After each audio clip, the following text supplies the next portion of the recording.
When it comes to faculty development, our assumption usually is that we need to develop young faculty who are just beginning their careers. So they step out correctly and they begin to form really healthy patterns of professional scholarship and teaching. We get that. The thing is that we don't really think about how there are developmental sort of milestones for each of us, and those milestones are different as we move through our careers.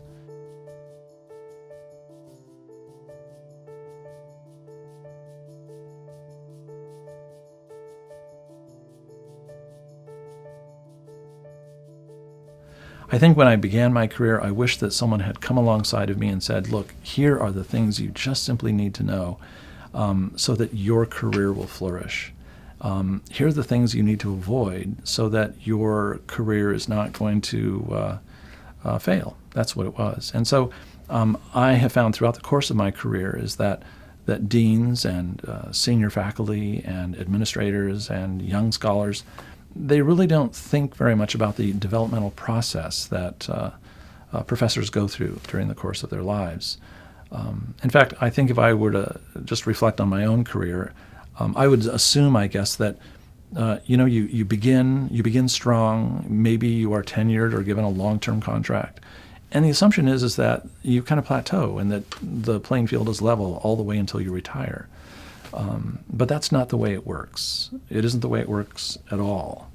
You can succeed or you can fail in any stage of your life.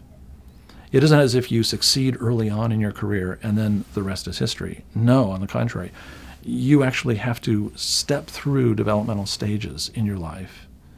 And when you're 55 years old, your relationship to your discipline, your relationship to your students, your relationship to the college, all of these things are going to be different than when you're 35 years old.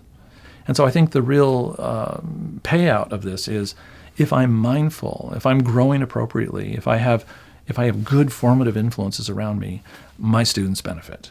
That's really what happens. My students benefit because they have a teacher in front of them who knows his own developmental process. And therefore, I am able to approach them as a mature and growing adult.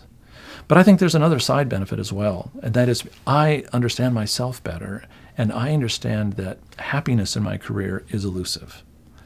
I understand that happiness can slip from my fingers very easily. And so I want to be someone who is not just flourishing for the sake of my institution.